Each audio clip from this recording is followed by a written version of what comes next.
If you do all these things and you do that over a long period of time, what will happen, I guarantee you this, is that your life is going to become something that's going to be even greater than anything you even imagine. Remember, when the founders of the NFL were selling the Chicago Bears for $500 and the New York Giants for $50, they didn't have a vision that these teams would be worth billions of dollars.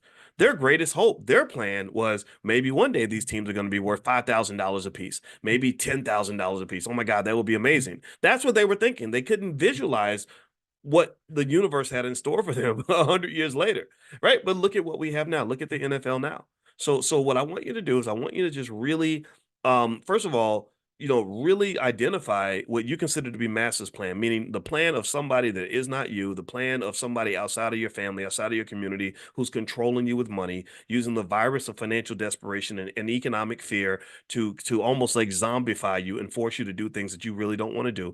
You got to get rid of that. The antidote is financial security, wealth building, things like that. Then you can start to formulate your plan. But the reason that you also want to be financially conscious is so that you don't just become some goofy rich person who's doing a bunch of stupid things with their money, hurting people with your money, wasting your money, living a ratchet, goofy lifestyle. There's so many people out here. I kid you not. I hate saying it like this, but there's so many people. If you watch the BET Awards, you're gonna see a whole bunch of rich people who are really swimming in toxic, horrible culture.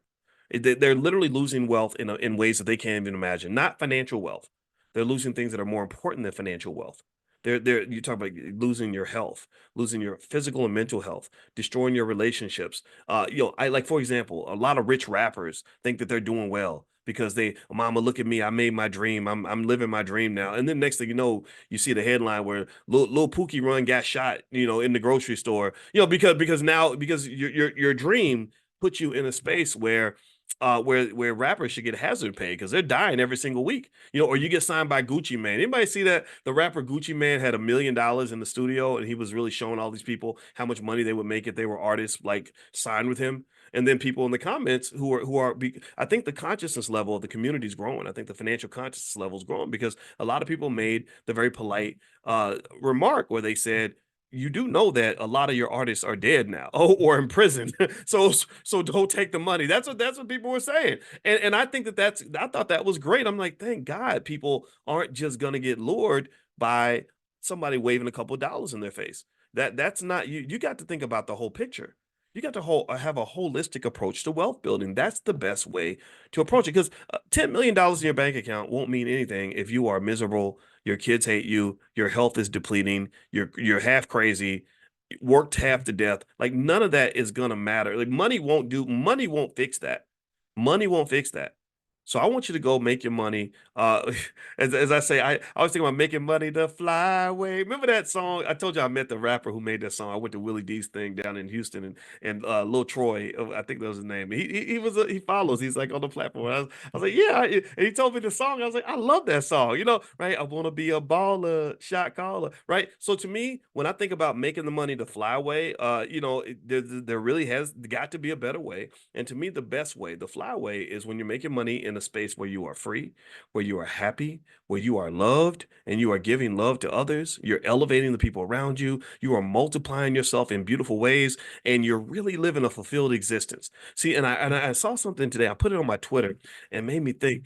And I saw someone who said that the definition of hell is to be on your deathbed and to see the person that you could have become if you went ahead and made the sacrifices while you were young.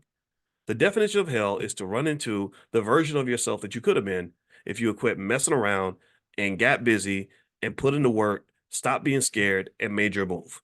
And that goes back to in the very beginning, we're talking about the idiosyncratic stuff. I personally think a lot of the election talk and stuff is a distraction. I encourage you, like, don't waste your time. We will all be on our deathbed at some point. It's become very aware to me because my wife works in hospice now. She comes back and tells me these terrible stories about people that are in their 40s who are in hospice, 30s even. My wife, my sister does autopsies, and she said that her moment of consciousness came when she was doing autopsies in Chicago, and she was seeing people that were laying there as dead bodies who were just like her, younger than her, who had a full schedule, who were planning to do all these things with their lives, and were eventually going to get around to this and get around to that, but didn't know that that day they were going to slip and fall and down the steps and die. She saw this stuff, right? So sometimes facing that, seeing that can really help you to understand the blessing that is in front of you. The blessing that you have in front of you is that you're here with me right now, and we have a chance to change everything. Right now, in this moment, we have a chance to do anything that we want to do, make it into whatever we want it to be. So every single day is a blessing and it's an opportunity. And I really want to challenge you to use today as that opportunity to go ahead and make that little pivot, like the brother I talked to yesterday. And literally 7 years after he made that pivot, he said he's now flying high financially.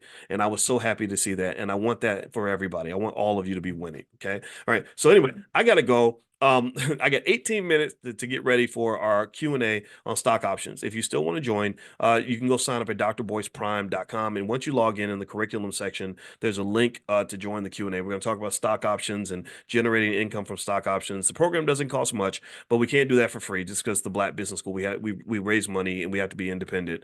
But if you'd like to join, feel free to go to drboyceprime.com. Also, if you're not on the email or the text list to get money in the morning invitations, just text the word morning, MORNING, to 87948. Text morning to 87948, and I will see you all soon. Have a great day, everybody. Talk to you later.